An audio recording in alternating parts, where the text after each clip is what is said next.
ഷാരോൺ വധക്കേസിൽ കുറ്റക്കാരായി കണ്ടെത്തിയവരുടെ ശിക്ഷയിൽ വാദം തുടങ്ങി. ഷാരോണിന്റെ കാമുകിയായിരുന്ന ഗ്രീഷ്മയുടെ അമ്മാവൻ നിർമ്മലകുമാരൻ എന്നിവർ അവരുടെ ശിക്ഷയിലാണ് വാദം നടക്കുന്നത്. രാഹുൽ ജി നാഥ് വിവരങ്ങളുമായി നമ്മളോടൊപ്പം നെയ്യാറ്റിൻകര കോടതിയിൽ നിന്ന് ചേരുകയാണ്. രാഹുൽ, കോടതി ഈ വിഷയം പരിഗണിച്ചു തുടങ്ങിയിരിക്കുന്നു. എന്തൊക്കെ കാര്യങ്ങൾ ആദ്യഘട്ടത്തിൽ പുറത്തു വരുന്നുണ്ട്? എന്തായാലും അന്തിമവാദം നിലവിൽ തുടങ്ങിയിട്ടുണ്ട്. ഇന്ന് വിധി വരുമെന്നാണ് കഴിഞ്ഞ ദിവസങ്ങളിൽ നമ്മൾ പ്രതീക്ഷിച്ചത്. എന്നാൽ അതിൽ ഒരു ഉറപ്പ് നൽകാൻ കഴിയുന്നില്ല. കാരണം അന്തിമവാദത്തിന് ശേഷം ഇതുപോലെ ആ വിധി നിലവിൽ തയ്യാറാക്കി വെച്ചിരിക്കുന്ന വിധി ജഡ്ജി തയ്യാറാക്കിയിട്ടുണ്ടെങ്കിൽ ആ വിധിക്ക് മേലെ വരുന്ന എന്തെങ്കിലും വാദം വരികയാണെങ്കിൽ ഒരു പക്ഷേ അത് ഉച്ചയ്ക്ക് ശേഷമോ നാളെയോ മാറ്റിവെക്കാനുള്ള സാധ്യതയുണ്ട്. എന്തായാലും വിധി ഇന്ന് പ്രഖ്യാപിക്കുമെന്ന് ഉറപ്പ് പറയാൻ കഴിയുന്നില്ല. എന്തായാലും അന്തിമവാദം ഇപ്പോൾ ആരംഭിച്ചിട്ടുണ്ട്. ഇതിൽ ഏറ്റവും പ്രധാനപ്പെട്ട കാര്യം രണ്ടുപേരാണ് നിലവിൽ കുറ്റക്കാരായി ഇന്നലെ കോടതി കണ്ടെത്തിയത്. ഒന്ന് ഗ്രീഷ്മയാണ്, മറ്റൊന്ന് അമ്മാവൻ നിർമ്മലകുമാരനാണ്. ഇവരുടെ ശിക്ഷയിലാവും വിധി ഇന്ന് ഉണ്ടാകുക. ഇന്ന് അന്തിമവാദത്തിന് ശേഷം വിധി ഉണ്ടാകുക. അന്തിമവാദത്തിൽ പ്രധാനമായി ഉന്നയിക്കുന്ന വിഷയം അത് പ്രായത്തിൻ്റെ വിഷയം തന്നെയായിരിക്കും. മാതാപിതാക്കളുടെ ആരോഗ്യസ്ഥിതി, അതുകൂടാതെ ഈ മാതാപിതാക്കളെ എങ്ങനെ ഈ പ്രായം വെച്ച് ഗ്രീഷ്മയുടെ പ്രായം പരിഗണിച്ച് ഇളവ് നൽകണമെന്നുള്ള പ്രധാനപ്പെട്ട വാദമാകും പ്രതിഭാഗം മുന്നോട്ട് വെക്കുക. എന്തായാലും കോടതിക്കകത്തുള്ള കാര്യങ്ങൾ വിശദീകരിക്കാൻ അമൽ തേനമ്പറമ്പിലുണ്ട്. അന്തിമവാദത്തിൽ പ്രധാനമായി ഉന്നയിക്കുന്ന കാര്യങ്ങൾ എന്തൊക്കെയാണ്? നമ്മളിപ്പോൾ കോടതിയിൽ നിന്നാണ് ഇറങ്ങി വരുന്നത്. സ്റ്റെഫിൻ അവിടെ തുടരുന്നുണ്ട്. അപ്പോൾ കോടതിയിൽ ഇപ്പോൾ ഗ്രീഷ്മയും അതോടൊപ്പം തന്നെ ഗ്രീഷ്മയുടെ അമ്മാവനും കോടതിയിലുണ്ട്. പോലീസ് സുരക്ഷയിലാണ് അല്പം മുമ്പ് ഇവിടേക്ക് കൊണ്ടുവന്നത്. ഈ ഷാരോണിൻ്റെ കുടുംബാംഗങ്ങളും വിധി കേൾക്കാനായി ഇവിടേക്ക് വന്നിരിപ്പുണ്ട്. ശിക്ഷാവിധി ഇന്നുണ്ടാകുമോ എന്നുള്ളതാണ് ഏറ്റവും പ്രധാനപ്പെട്ട കാര്യം. ശിക്ഷാവിധി ഇന്നുണ്ടാകില്ല എന്ന് ഈ പ്രോസിക്യൂഷൻ്റെ ഭാഗത്തു നിന്നും ഒരു അറിയിപ്പുണ്ടായിരുന്നു. അതായത് ഇന്ന് ഈ പ്രതികൾക്ക് രണ്ടുപേർക്കും പറയാനുള്ള കാര്യങ്ങൾ മുഴുവൻ കേൾക്കും, അതിനുശേഷം വിധി പിന്നെ എന്നുള്ളതാണ്. പക്ഷേ സാധാരണ നിലയിൽ അങ്ങനെ അല്ല ഉണ്ടാവാറ്. സാധാരണ കേസുകളിൽ ഈ പ്രതികൾക്ക് പറയാനുള്ള ഭാഗം കേൾക്കാൻ ഒരു 10 മിനിറ്റ് 15 മിനിറ്റ് അതിൽ കൂടുതൽ പോകാനുള്ള സാധ്യതയില്ല. പക്ഷേ ഇതിങ്ങനെ വിവാദമായൊരു കേസാണ്. അതിനാൽ തന്നെ കൂടുതൽ സമയം വേണം എന്നുള്ളതാണ് കോടതിയുടെ തീരുമാനമെങ്കിൽ ഒരു പക്ഷേ വിധി ഇന്നുണ്ടാകില്ല എന്നുള്ളതാണ് പ്രതീക്ഷ. പക്ഷേ നമുക്കത് ഉറപ്പിക്കാൻ കഴിയില്ല. അവർക്ക് പറയാനുള്ളത് കേട്ട ശേഷം ഒരുപക്ഷെ കുറച്ച് സമയം കഴിഞ്ഞതിന് ശേഷം വിധി ഉണ്ടാകാനുള്ള സാധ്യതയുമുണ്ട്. ഒന്നും ഉറപ്പിക്കാൻ പറ്റാത്ത അവസ്ഥയാണ്. കോടതി നടപടികൾ അധികം താമസിയാതെ ആരംഭിക്കും. 11 മണിക്ക് കോടതി തുടങ്ങേണ്ടതാണ്. അല്പം വൈകുകയാണ്. അധികം താമസിയാതെ ജഡ്ജി AM ബഷീറാണ്, സെഷൻസ് കോടതി ജഡ്ജിയാണ് ഈ കേസിൽ വിധി പറയുന്നത്. വാദം കേട്ടത് ജഡ്ജി അല്പസമയത്തിനകം തന്നെ കോടതിയിലേക്ക് എത്തും. കോടതിയിലെത്തി വാദം തുടരും. രാഹുൽ ചോദിച്ചത് ഈ എന്തെല്ലാം വാദങ്ങളാവും ഈ പ്രതിഭാഗത്തിന്റെ ഭാഗത്തു നിന്നും ഉണ്ടാകും. പ്രായത്തിന്റെ തന്നെ ആയിരിക്കും. അതിനപ്പുറത്തേക്ക് മറ്റൊരു വാദം പ്രതിഭാഗത്തിന് വെക്കാൻ കഴിയുമുണ്ട്. പഠിച്ചുകൊണ്ടിരിക്കുന്ന ഒരു വിദ്യാർത്ഥിയാണ് എന്നൊരു കാര്യം അവർ പറയാൻ സാധ്യതയുണ്ട്. അതോടൊപ്പം തന്നെ പ്രായം അത് നിർണായകമായ ഒരു കാര്യം തന്നെയാണ്. മാത്രമല്ല ഈ കേസിൽ ഫിസിക്കൽ എവിഡൻസുകൾ വളരെ കുറവായിരുന്നു. പക്ഷേ കൊലപാതകമടക്കമുള്ള കുറ്റം തെളിയുകയും ചെയ്തിട്ടുണ്ട്. ശാസ്ത്രീയ പരിശോധനയിലൂടെ തെളിഞ്ഞ കുറ്റങ്ങളാണ് അതിൽ ഭൂരിഭാഗമുള്ളത്. അപ്പോൾ സ്വാഭാവികമായും ഈ പ്രായമൊക്കെ പരിഗണിച്ച് ഒരു ഇളവ് നൽകുമോ എന്നുള്ള കാര്യം കണ്ടറിയണം. പ്രായം ഒരു പ്രധാന ഘടകം തന്നെയാണ്. സാധാരണ നമ്മുടെ ഒരു നിയമ സംവിധാനത്തിലൊക്കെ അങ്ങനെയുള്ള ആളുകൾക്ക് ചെറിയ ഇളവുകൾ നൽകാറുണ്ട്. പക്ഷേ ഇത് അപൂർവമായ ഒരു കേസായി പരിഗണിക്കുമോ, അങ്ങനെ ഒരു പ്രസ്താവം കോടതിയുടെ ഭാഗത്തു നിന്ന് ഉണ്ടാകുമോ എന്നുള്ളതാണ് കണ്ടറിയേണ്ടത്. പരമാവധി ശിക്ഷ അമ്മാവനും അതോടൊപ്പം തന്നെ ഗ്രീഷ്മയ്ക്കും പരമാവധി ശിക്ഷ നൽകണം എന്നുള്ള കാര്യമാണ് പ്രോസിക്യൂഷനും അന്വേഷണ ഉദ്യോഗസ്ഥരും ഷാരോണിൻ്റെ കുടുംബവും വാദിക്കുന്നത്. അത് ഉണ്ടാകുമോ എന്നുള്ളതാണ് കണ്ടറിയേണ്ടത്.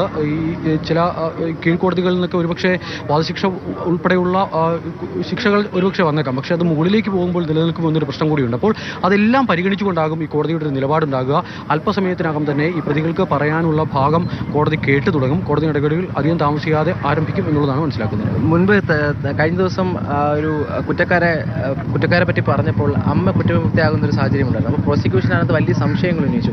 അതുപോലൊരു പഴുത് ഈ അന്തിമഘട്ടത്തിൽ ഉണ്ടാകാനുള്ള സാധ്യതയുണ്ടോ ഗ്രീഷ്മയുടെ അമ്മാവൻ്റെയും കാര്യത്തിൽ? കോടതി വിശദമായ വാദം കേട്ടു. 65 സാക്ഷികളാണ് ഈ കേസുമായി ബന്ധപ്പെട്ട് വിസ്തരിച്ചത്. അങ്ങനെ സാക്ഷി വിസ്താരം നടന്നു. ശാസ്ത്രീയ തെളിവുകളുണ്ട്. അതോടൊപ്പം തന്നെ ഡിജിറ്റൽ എവിഡൻസ് വളരെ പ്രധാനമാണ്. ഗ്രീഷ്മ ഷാരോണിന് അയച്ച മെസ്സേജുകളുണ്ട്, ഓഡിയോ സന്ദേശങ്ങളുണ്ട്, വീഡിയോകളുണ്ട്. അതോടൊപ്പം തന്നെ ആ ജ്യൂസ് ചലഞ്ചിൻ്റെതായ അടക്കമുള്ള അതാണ് ഫസ്റ്റ് അറ്റംപ്റ്റ് എന്ന് പറയുന്നത്. ഷാരോണിനെ കൊലപ്പെടുത്താനായി ഗ്രീഷ്മ നടത്തിയ ഫസ്റ്റ് അറ്റംപ്റ്റ് ആ ജ്യൂസ് ചലഞ്ച് ആയിരുന്നു. ജ്യൂസിൽ വിഷം കലർത്തി കൊണ്ടുവന്ന് നല്ല ജ്യൂസ് ഗ്രീഷ്മ കുടിക്കുകയും വിഷം കലർത്തിയ ജ്യൂസ് ഷാരോണിന് കൊടുക്കുകയും ചെയ്തു. പക്ഷേ അതിൻ്റെ രുചി വ്യത്യാസം മൂലം അന്ന് ഷാരോൺ അത് കഴിച്ചില്ല. അല്ലെങ്കിൽ അന്ന് തന്നെ കാര്യം കൈവിട്ട് പോയേനെ. അതിനുശേഷം പിന്നീട് വീട്ടിലേക്ക് വിളിച്ചു വരുത്തി കഷായത്തിൽ വിഷം നൽകി. അതും ഒരു ചലഞ്ചൊക്കെ പ്രഖ്യാപിച്ച് എനിക്ക് കഷായം കുടിക്കാമെങ്കിൽ, കയ്പുള്ള കഷായം കുടിക്കാമെങ്കിൽ നിങ്ങൾക്ക് എന്താ കുടിച്ചാൽ എന്ന് ചോദിക്കുന്നത്. ആ പാവപ്പെട്ടവൻ അത് കുടിച്ചു. അങ്ങനെ അതോടുകൂടി ആ ജീവിതം അവസാനിച്ചു എന്നുള്ളതാണ്. അപ്പോൾ DYSP ജോൺസണാണ് ഈ കേസിൻ്റെ അന്വേഷണ ഉദ്യോഗസ്ഥൻ. ജോൺസൺ അടക്കമുള്ള ഒരു കോടതിയിലേക്ക് എത്തുകയാണ്. ഈ കേസിൻ്റെ ആദ്യഘട്ടത്തിൽ അന്വേഷിച്ച DYSP സുൽഫിക്കർ അദ്ദേഹവും കോടതിയിലുണ്ട്. ഇന്നലെയും അവർ വന്നിരുന്നു. അവരൊക്കെ എടുത്തു വെച്ചിരിക്കുന്ന തെളിവുകൾ അതീവ നിർണായകമാണ്. അതിനാൽ തന്നെ അങ്ങനെ ഒരു ഇളവൊക്കെ കൊടുക്കാനുള്ള എന്തെങ്കിലും തരത്തിലുള്ള ഇളവ് കൊടുക്കാനുള്ള യാതൊരുവിധ സാധ്യതയും കാണുന്നില്ല. ഇനിയിപ്പോൾ അമ്മയെ വെറുതെ വിടാൻ ഒരു പ്രധാനപ്പെട്ട കാരണം എന്ന് പറഞ്ഞാൽ അമ്മയ്ക്കെതിരെ സാക്ഷിമൊഴികളും അതോടൊപ്പം തന്നെ ഈ പറയുന്ന 2 പ്രതികളുടെ കുറ്റസമ്മത മൊഴിയും അല്ലാതെ കൃത്യമായൊരു തെളിവ് കണ്ടെത്താൻ കഴിയില്ല. ഗ്രീഷ്മയുടെ കാര്യത്തിലാണെങ്കിൽ എവിഡൻസുകളുണ്ട്. ഈ വിഷം കലക്കിയ കുപ്പിയുണ്ട്, കളഞ്ഞതുണ്ട്, ഫോണിലെ സന്ദേശങ്ങളുണ്ട്. പിന്നീട് ഗ്രീഷ്മയുടെ ഫോണിലെ സെർച്ച് ഹിസ്റ്ററി പരിശോധിക്കുമ്പോൾ തന്നെ ഒരാളെ എങ്ങനെ വകവരുത്താമെന്ന് പലവട്ടം പരിശോധിച്ചതിൻ്റെതായ നിർണായക വിവരങ്ങളെല്ലാം ആ ഫോണിൽ നിന്ന് കണ്ടെത്താൻ കഴിഞ്ഞു. പക്ഷേ ഈ ഗ്രീഷ്മയുടെ അമ്മാവനാണ് എങ്കിൽ ഈ കുപ്പി എടുത്തുകൊണ്ട് കളഞ്ഞ സ്ഥലം രാമവർമ്മൻ ചിറ എന്ന് പറയുന്ന വീടിനോട് ചേർന്ന് കിടക്കുന്ന ഒരു സ്ഥലമുണ്ട്. അവിടെ കൊണ്ടാണ് ഈ വിഷം കലർത്തിയ പാത്രം നിക്ഷേപിക്കുന്നത്. ആ പാത്രം അവിടുന്ന് കണ്ടെത്തുന്നു. അത് എടുത്തു കൊടുക്കുന്നത് ഈ പറയുന്ന ഗ്രീഷ്മയുടെ അമ്മാവൻ തന്നെയാണ്. അപ്പോൾ അമ്മാവനെതിരെയും തെളിവുണ്ട്. അത് പക്ഷേ തെളിവ് നശിപ്പിക്കലാണ്. അതിന് എത്രത്തോളം ശിക്ഷ ഉണ്ടാകുമെന്നൊക്കെ കണ്ടറിയേണ്ടിയിരിക്കുന്നു.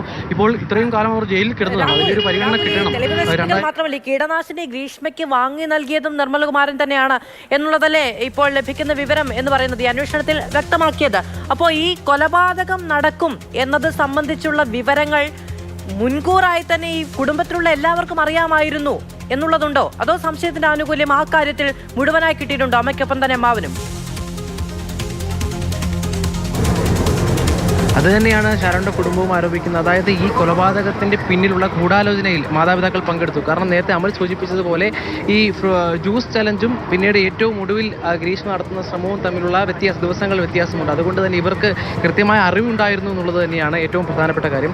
ഇവിടെ അമ്മാവന്റെ കാര്യം പറയുമ്പോൾ അമ്മാവൻ തന്നെയാണ് കീടനാശിനി വാങ്ങി കൊടുത്തത് എന്നുള്ളൊരു കാര്യം നിലനിൽക്കുന്നുണ്ടല്ലോ. അപ്പോൾ സംശയത്തിന്റെ ആനുകൂല്യത്തിൽ തെളിവ് നശിപ്പിക്കൽ മാത്രമാണോ ഇപ്പോൾ നിലവിൽ അമ്മാവനെതിരെ നിലവിൽ തെളിവ് നശിപ്പിക്കൽ മാത്രമാണ്. അതായത് ഗ്രീഷ്മ വിഷം കലക്കി ഷാരോണിന് നൽകുന്നു.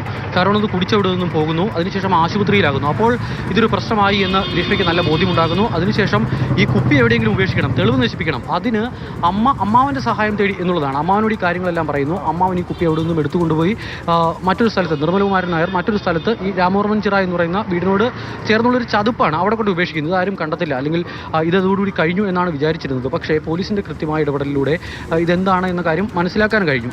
തെളിവ് നശിപ്പിക്കൽ കൃത്യമായി തന്നെ നിലനിൽക്കുന്ന കുറ്റമാണ്. അതിന് കൃത്യമായ തെളിവുകളും അപ്പുറത്തേക്ക് മറ്റ് വകുപ്പുകളൊന്നും അത് ബുദ്ധിമുട്ടാണ്. കാരണം ഇതിന്റെ ഗൂഢാലോചന, ഷാരോണിനെ കൊലപ്പെടുത്താൻ അമ്മാവൻ ഗൂഢാലോചന നടത്തിയെന്നോ അമ്മ ഗൂഢാലോചന നടത്തിയെന്നോ നേരത്തെയൊക്കെ പുറത്തു വന്നിരുന്ന ചില വെളിപ്പെടുത്തലുകളും മറ്റുമൊക്കെ ആണെങ്കിൽ ഷാരോണിന്റെ കുടുംബത്തിന്റെ ആരോപണമാണെങ്കിൽ അമ്മയുടെ നിർദ്ദേശപ്രകാരം കൊന്നു എന്നുള്ളതാണ്. ഇതിനകത്ത് രാഹുൽ, ഈ വാർത്ത നമ്മൾ ആദ്യം കൊടുത്തു തുടങ്ങുന്ന സമയത്ത് പുറത്തുണ്ടായിരുന്ന കഥകൾ ചെറുതായിരുന്നില്ല. അതായത് ഒരു ആചാരത്തിന്റെയും വിശ്വാസത്തിന്റെയും, നമ്മളിപ്പോൾ കഴിഞ്ഞ ദിവസം ഗോപൻ സ്വാമിയുടെ സമാധിയൊക്കെ കണ്ടതാണ്. അതുപോലത്തെ ചില കാര്യങ്ങളൊക്കെ പറഞ്ഞു കേട്ടിരുന്നു. ഗ്രീഷ്മയെ വിവാഹം കഴിക്കുന്ന ആദ്യ ഭർത്താവ് മരിച്ചു പോകും, രണ്ടാമത്തെ ഭർത്താവിൻ്റെ കൂടെ ജീവിക്കാൻ കഴിയൂ.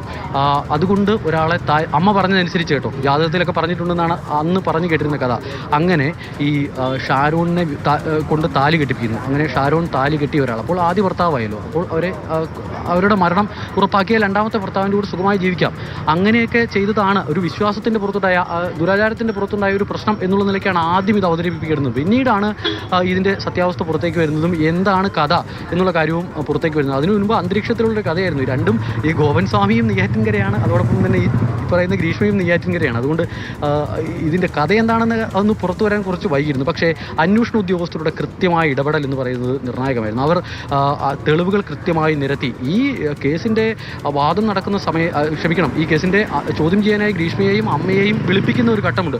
അപ്പോൾ ഈ DYSP ജോൺസണും സുൽഫിക്കറും ഇരിക്കുന്ന മുറിയിൽ നിന്ന് ഞാൻ പുറത്തേക്ക് ഇറങ്ങി വരുന്നു. ഇവരോട് സംസാരിച്ച് എന്താണ് കഥ എന്ന് ചോദിച്ച് പുറത്തേക്ക് ഇറങ്ങി വരുമ്പോൾ ഗ്രീഷ്മ അകത്തേക്ക് പോവുകയാണ്. അന്ന് ഞാൻ കണ്ട ഗ്രീഷ്മ എന്ന് പറയുന്ന 21-കാരി അങ്ങേയറ്റം ആത്മവിശ്വാസത്തിലായിരുന്നു എന്ന് മാത്രമല്ല, പുല്ല് പോലെ ഞാൻ ഈ കേസിൽ നിന്നും ഇറങ്ങിപ്പോരും എന്നുള്ള സിനിമാ ഡയലോഗിൽ അത് പറയുമ്പോൾ കാണിക്കുന്ന ആത്മവിശ്വാസം പോലെ അകത്തേക്ക് കയറി പോയതാണ്.